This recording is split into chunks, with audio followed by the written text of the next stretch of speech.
સચિન તેંડુલકરને કોઈએ આજે પૂછે છે કે તાર 10મા ધોરણમાં કેટલું રિઝલ્ટ હતું બેટા?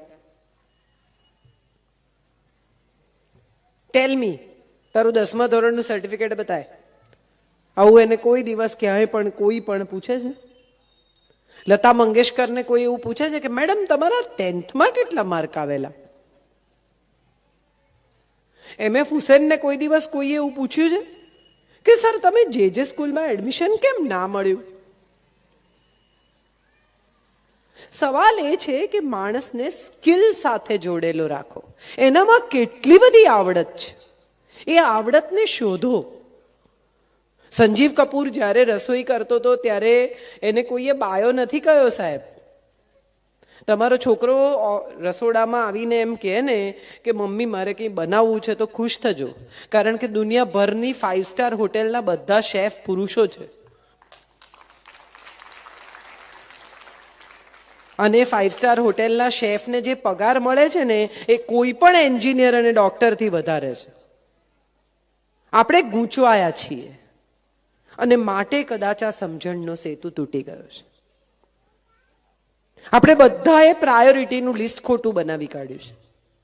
આપણને બધાને એવું લાગે છે કે પૈસા કમાશે તો બહુ સફળ થશે, પૈસા કમાશે તો આમ થશે, પૈસા કમાશે તો આવું થશે. મારા દીકરાએ BMW લીધી, વેરી ગુડ, હેપી. તમારું બાળક સરસ ગાડી વાપરતું હોય, તમારું સંતાન, તો એનો આનંદ છે. પણ એ BMWમાં એનો પરિવાર એની સાથે બેસે છે, એની પત્ની સાથે એનું બને છે, એની પત્નીને સન્માન આપે છે, એના બાળકોને સમય આપે છે, તો એ ગાડીનું મહત્વ છે. બાકી એ BMW લઈને નીકળી જતો હોય ઝઘડા કરીને અને એની પત્ની પાછળ લાત મારતી હોય. અને એક બહુ મહત્વની વાત હવે મારે જે કહેવી છે, સવાલ જવાબ પણ કરવા છે ક્વેશ્ચન આન્સર. એક બહુ મહત્વની વાત જે હવે મારે કહેવી છે એ કહેવી છે કે આપણે બધા આપણા સંતાનનું ભલું જ ઈચ્છીએ છીએ. જગતમાં કોઈ મા બાપ એવા છે કે જે એવું નક્કી કરે કે હું મારા છોકરાની વાટ લગાવીશ, સાહેબ, બરબાદ કરી નાખીશ એની જિંદગી? આવા કોઈ મા બાપ છે આમાંથી? નથી. એનો અર્થ એમ થયો કે તમે તમારા બાળક માટે શ્રેષ્ઠ ભવિષ્ય નિર્માણ કરવાની ઈચ્છા ધરાવો છો. તમે ઈચ્છો છો કે એક બહુ જ સારો માણસ બને, સારી વ્યક્તિ બને, સારી પુત્રવધુ બને, સારી મા બને, એની કરિયર સારી હોય, એની જિંદગી સારી હોય, એના સંબંધો સારા હોય, એની પાસે સારા મિત્રો હોય, એનો પરિવાર સુખી થાય. આ સિવાયની ઈચ્છા કોઈ માતા પિતાની ન હોય. પ્રશ્ન એ છે કે એ નિર્માણ કરવા માટે જ્યારે આપણે નીકળીએ છીએ ત્યારે આપણી સમજણ એ દિશામાં કેમ નથી? GPS બહુ અત્યારે ફેશનમાં છે, બધા GPSમાં નાખી દે, જસદણ એટલે તમને અમદાવાદથી ફટ લઈ આવે, કરેક્ટ. પણ એમાં વચ્ચે ક્યાંય એવું કહેતા નથી કે નાળું તૂટેલું છે, તમારે ડાયવર્ઝન લેવું પડશે. એ તો ફટ તમને નાળા સુધી લઈ આવે. તમે પહોંચો ત્યારે તમને ખબર પડે કે અરે યાર, આ નાળું તૂટેલું છે, ડાયવર્ઝન સેટેલાઇટમાં નથી. તમારા સંતાન માટે અગત્યનું એ છે કે તમે એને તૂટેલા નાળા પહેલા બતાવો, GPS પછી બતાવો. GPS તો છે જ, પડ્યું જ રહેવાનું છે, એમાં કંઈ ફરક નહીં પડે. ક્યાં ક્યાં સમસ્યાઓ આવશે એ એને પહેલા શીખવો. સુખ તો એને આપોઆપ આવડી જ જશે. કેટલા બધા માતા પિતા મેં એવા જોયા છે કે આવડા નાનકડા બાળકો હોય, બેસીને સૂકો મેવો ખાતા હોય, વેફર ખાતા હોય, ટીવી જોતા હોય, કાર્ટૂન જોતા હોય, જે બી જોતા હોય, અને બાઈ કચરા પોતા કરતી હોય કે કોઈ માણસ કામ કરતો હોય. કોઈ માતા પિતા પોતાના સંતાનને એવું કહેતા નથી કે બેટા નટુભાઈને આપો. તે પૂછ્યું નટુભાઈને તમે લેશો એમ? તે પૂછ્યું શાંતાબેનને તમે લેશો એમ? એમને શું પૂછવાનું? એમને નહીં પૂછવાનું. એ પણ માણસ છે અને એ તમારા ઘરમાં કામ કરે છે. તમારું બાળક ખાઈ રહ્યું છે, એ જુએ છે, કદાચ એને એ જ ઉંમરનું બાળક છે, એના મનમાં ખાલી એક જ વાર એવો વિચાર આવે છે કે મારા બાળકને આ નથી મળતું. તમારા બાળકને શીખવો કે મુઠ્ઠો ભરીને આપ એને સરસ નાની ઝીપલોકમાં એના દીકરા માટે. અહીંથી સારા માણસ બનવાની શરૂઆત થાય છે.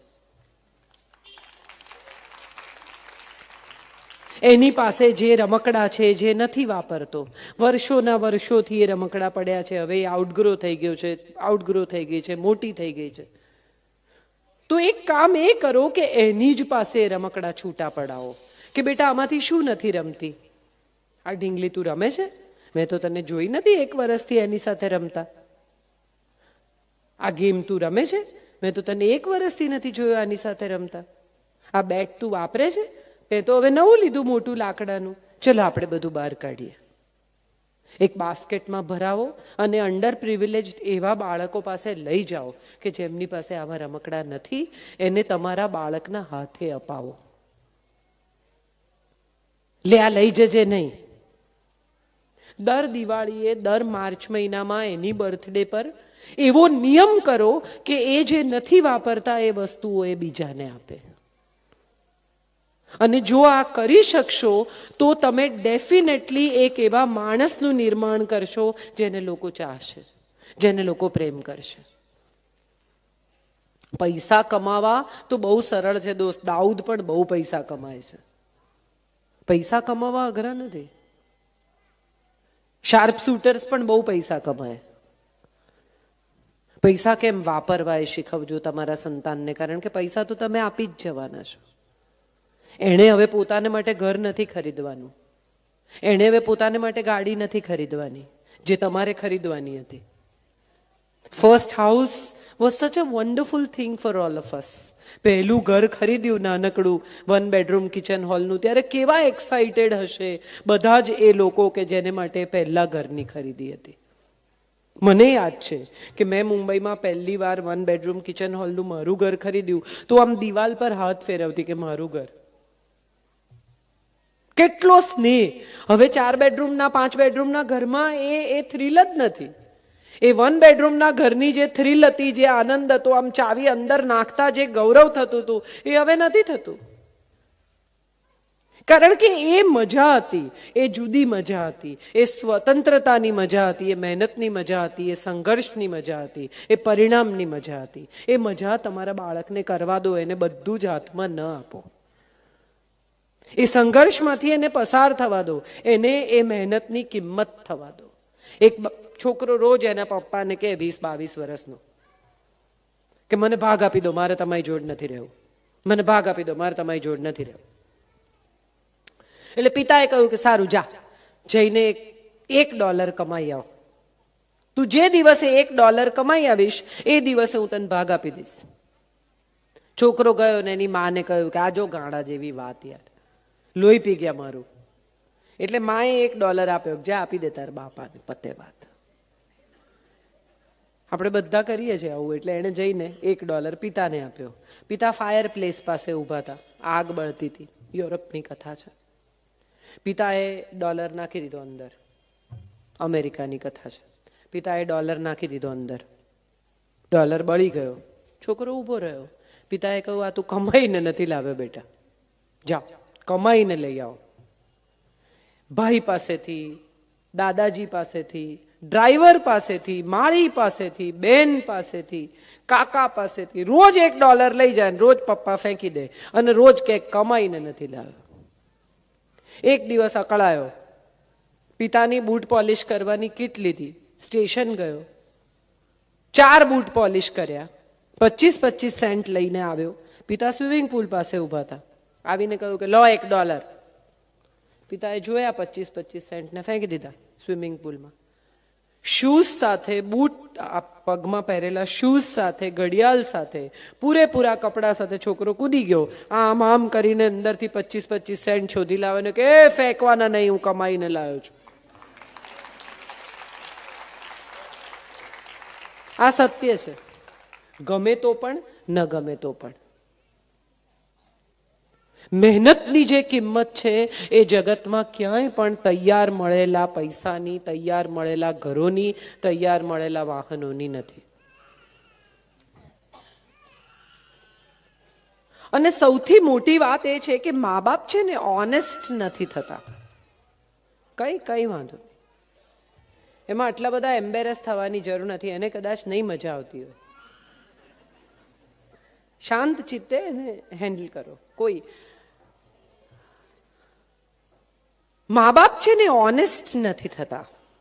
મેં આ વાત બહુ વાર કહી છે, કદાચ તમે યુટ્યુબ પર પણ સાંભળી હશે. હું ને મારો દીકરો 9 વર્ષનો ગાડીમાં જતા હતા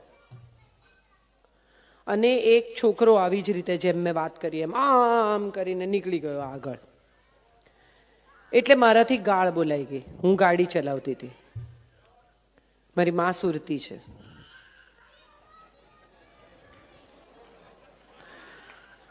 એટલે મારા દીકરાએ 9 વર્ષના છોકરાએ મારી બાજુમાં બેઠેલો એને આમ જોયું, માં તું ગાળ બોલી.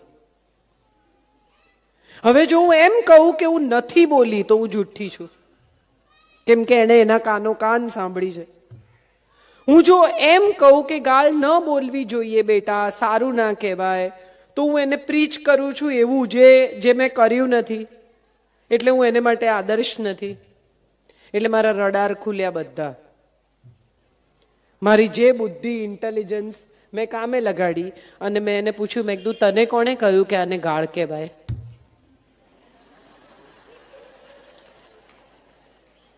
હવે જવાબ આપવાનો વારો એનો હતો. માતા પિતા હોવું એટલે સતત ક્રિએટિવ હોવું. તમારી ક્રિએટિવિટીને 24 કલાક કામે લગાડેલી રાખો. એને કઈ રીતે શીખવી શકાય, એની સાથે કઈ રીતે સંવાદ કરી શકાય, એની સાથે કઈ રીતે કહી શકાય, એને શું કરી શકાય તો એને મજા પડે. આ ક્રિએટિવિટી બહુ ઇમ્પોર્ટન્ટ છે. ક્રિએટિવિટી એટલે માત્ર ચિત્ર દોરવા, ક્રિએટિવિટી એટલે માત્ર સ્કલ્પચર કરવા, ક્રિએટિવિટી એટલે માત્ર રસોઈ કરવી ના. ક્રિએટિવિટી એટલે તમારા સંતાનના ઉઘડતા ભવિષ્યને કઈ રીતે સુંદર રીતે સજાવવું. તમારું બાળક ઈડલી નથી ખાતું, વેરી ગુડ, ઈડલી ઉપર 2 આંખો બનાવો, સરસ સોસથી હોઠ બનાવો અને એને કહો કે જો કેટલો ફાઇન માણસ છે, તારી સામે સ્માઇલ કરે છે, તું ખાઈશ? તારા પેટમાં જવા એકદમ ઉતાવળો થઈ ગયો છે. એને રીંગણ નથી ભાવતા, સરસ આડા રીંગણ કાપીને એને માટે રીંગણને ફ્રાય કરીને કશુંક એવું બનાવો કે જે એને માટે રીંગણ સિવાયનો કોઈ શેપ છે. એને શું નથી ભાવતું એને ખવડાવવાના પ્રયત્નમાં તમારી ક્રિએટિવિટીને કામે લગાડો. તમે એને હોમવર્ક કરાવો છો. મારો દીકરો ભૂગોળમાં એટલો બધો ખરાબ અને એને યાદ જ રહે નહીં, ને ગોખ્યા કરે ને કકળાટ કરે ને. અમે ભૂગોળ ભણવા બેસી એટલે અમે અચૂક લડી ઝઘડીને ઊભા થઈ જઈએ. પછી મારા ભૂગોળના સ્કૂલના શિક્ષક પાસે હું ગઈ, શંભુભાઈ એમનું નામ, અને મેં કહ્યું, મેં કીધું ભૂગોળ આને હું ભણાવવા બેસું છું અને કંઈક એવું વિચિત્ર વર્તે છે કે મારું મગજ જતું રહે છે. એટલે મને કહે છે કે કેવી રીતે તું એને શીખવાડે છે? તો મેં કીધું કેવી રીતે, શું પાઠ ભણાવું, બીજું તો કેવી રીતે ભણાવું? તો કે એને એવું શીખવાડ કે કોઈ પણ દેશની જેવી જમીન હોય એવો એનો પાક હોય, અને જેવો એનો પાક હોય એવા એના ઉદ્યોગ હોય. એને એકદમ આરામથી આવડી જશે. પહાડ પર અમુક પ્રકારની જમીન હોય લાલ, નીચેની બાજુ કાળી ગોરાડું હોય, અહીંયા આ હોય, અને કાળી ગોરાડું જમીન હોય તો આટલો જ પાક હોય, ને આટલો જ પાક હોય તો એમાં આટલા જ ઉદ્યોગો થાય. તમારે જાજુ વિચારવાનું જ નહીં. બારડોલીમાં ખાંડનો ઉદ્યોગ છે, કેમ? કારણ કે ત્યાં શેરડી થાય છે. સિમ્પલ. શેરડી કેમ થાય છે? તે કારણ કે ત્યાં વરસાદ વધારે પડે છે. વરસાદ પડે છે અને અમુક પ્રકારની ફળદ્રુપ જમીન છે એટલે ત્યાં શેરડી થાય છે. શેરડી થાય છે એટલે ખાંડના કારખાના છે. પતી ગયું, સાઈડમાં મૂકી દો. શું ખાવાથી તાકાત આવે? આવું તમે દાખલા તરીકે ભણાવો. તો હું મારા છોકરાઓને એવું શીખવાડતી, હું સ્કૂલમાં ભણાવતી ત્યારે હું એવું શીખવાડતી કે હિન્દુસ્તાનમાં જે 3 કલર છે ફ્લેગમાં, એ 3 કલરની ચીજો ખાવાથી તમારા શરીરને, બોડીને જે જોઈતું એ મળી જાય. રેડ કેરેટ, ટમાટર, બીટરૂટ, ગ્રીન વેજીટેબલ્સ અને વ્હાઈટ દૂધ, પનીર, ચીઝ, બટર. મજા કરાવો. એજ્યુકેશન એ એના પર બોજ ન બને, એને મજા પડે. હું રિવરસાઇડ સ્કૂલમાં ભણાવતી હતી અને સ્લમના બાળકોને ભણાવતી હતી. મારા છોકરાઓને વોટર સાયકલ આવડે જ નહીં. હું રોજ શીખવાડું કે પાણી ગરમ થાય, વાદળા બંધાય, આમ થાય, ફલાણું થાય, ને પછી વરસાદ પડે. પણ એ લોકો ગરબડ જ કરી જાય. કાં તો વાદળા પહેલા બંધાઈ જાય, કાં તો પાણી પછી થાય. અને મને એટલો બધો માનસિક ત્રાસ. રોજ ભણાવું ને રોજ ચિત્ર દોરીને સમજાવું. પછી મેં કીધું યાર આ કેવી રીતે હું ભણાવું? એટલે એક દિવસ હું ઇલેક્ટ્રિક સગડી લઈ ગઈ, એક વાદળી લઈ ગઈ, એક તપેલી લઈ ગઈ. ઇલેક્ટ્રિક સગડીનું પાણી ગરમ કર્યું, એના પર વાદળી મૂકી અને મેં એ વાદળી નીચોવીને બતાવી કે જો આ નીચેથી પાણી ગરમ થાય છે ને, એવી રીતે સૂરજના તાપથી ઉપરથી ગરમ થાય. આ વરાળ બને, વરાળ બને એટલે આ વાદળા બંધાય, એમાં પાણી ભરાય, પાણી ભરાય એટલે આવું તમે નીચોવો એટલે વરસાદ પડે. બીજા દિવસે મારા ક્લાસના 20 બાળકોએ પ્રાર્થના સભામાં એક છોકરાઓએ વોટર સાયકલ પ્રેઝન્ટ કરી અને મને એટલું ગૌરવ થયું. ક્રિએટિવિટી વાપરો. તમારા બાળકને ભણાવવામાં ક્રિએટિવિટી વાપરો. એને ભારતનો નકશો નથી આવડતો? રોટલીમાં તમારા ભારતનો નકશો બનાવો. એક પરાઠું બનાવો નકશાથી અને પછી એને કહો કે ચલો ગુજરાત કઈ બાજુ છે, આપણે ગુજરાત ખાઈએ આજે. બહુ રસપ્રદ છે આ બધું. એને આ ક્લાસમાં નથી કરાવતા માટે એને ક્લાસમાં મજા નથી આવતી. શિક્ષકો પાઠ વાંચીને પ્રશ્નોના જવાબ આપી દે છે અને છોકરા એને ખબર જ નથી કે ઝવેરચંદ મેઘાણી કોણ છે અને ચારણ કન્યા કેવી રીતે બોલાય છે. એને ચારણ કન્યાનો લય શીખવો, એની વાર્તા કહો કે તારા જ જેવડી છોકરી હતી બેટા, and you see what happens. મારા નણંદની દીકરી શૈલજા અને તથાગત બંને જણા લગભગ જોડે જોડે મોટા થાય. શૈલજા 1.25 વર્ષ મોટી અને તથાગત નાનો. અમારે ત્યાં રોજ એવી પરિસ્થિતિ કે શૈલજા એકદમ ડાઈ, એકદમ કયાગરી, એકદમ દીકરી, અને અમારા તથાગત કોઈ પણ વાતમાં કેમ, વાય, કોણ, શેને માટે, આમાંથી ઊંચો જ ના આવે. શૈલજા સવારના પોરમાં એકદમ બ્યુટીફુલી બ્રશ કરી લે, દૂધ પી લે, બધું કરી લે, અને અમારા તથાગતને બ્રશ કરીને દૂધ પીને 1 કલાક થાય. સો ધેન આઈ ડિસાઇડેડ કે આમાં શું થઈ શકે. એટલે મેં એને વાર્તાઓ કહેવા માંડી. એક ચુનમુન ચકલી હતી ને એક વીનું વાંદરો હતો. આ 2 કેરેક્ટર મેં બનાવ્યા અને આ 2 કેરેક્ટરની બધી મોરલની વાર્તાઓ કે ચુનમુન ચકલી બ્રશ એટલું બિચારી ડાહી થઈને કરી લે અને વીનું બ્રશ ના કરે. એક દિવસ એવું થયું કે વીનું સવારે ઉઠ્યો ને તો આમ કર્યું ને તો એના બધા દાંત હાથમાં આવી ગયા. તથાગત એકચ્યુઅલી બીજે દિવસે સવારે ઉઠીને આમ જોતો હતો કે એના દાંત આવતા નથી ને. મજા છે. જો સમય આપશો ને તો સંતાન બહુ જ સમજદાર થશે. આપણો પ્રોબ્લેમ એ છે કે આપણે સમય નથી આપતા, આપણા સંતાનને કોકના હવાલે કરી દઈએ છીએ.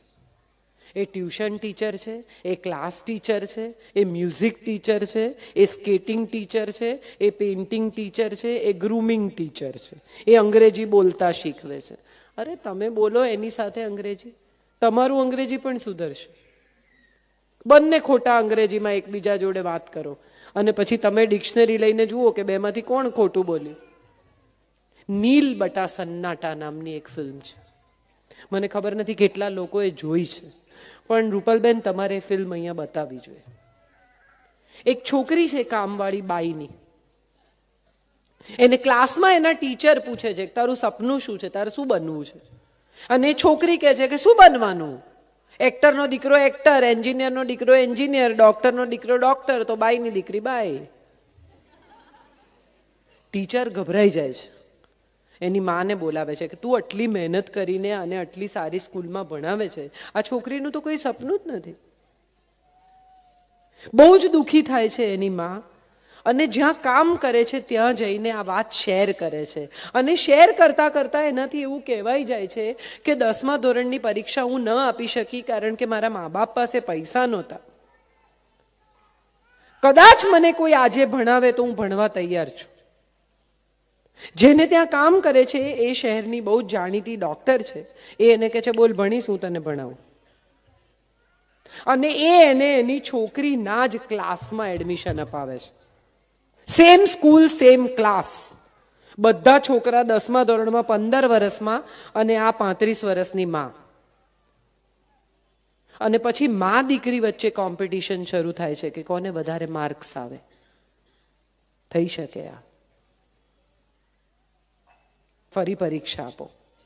તમારી દીકરીને કહો કે આપણે બંને જણા બેસીને પેપર લખીએ. ચાલ, મેં કર્યું છે, મારું ગણિત બહુ ખરાબ, આઈ હેટ મેથ્સ. અને આઈ સ્ટાર્ટેડ રિયલાઇઝિંગ કે તથાગતમાં પણ એ જ ડીએનએ છે, હી હેટ્સ મેથ્સ. એટલે મેં નક્કી કર્યું કે આપણે મેથ્સના પેપર બંને જણાએ લખવાના. હું પેપર નહીં લખું. એટલે મેં કીધું ચાલ હું પણ લખું તારી સાથે. એમાં શું?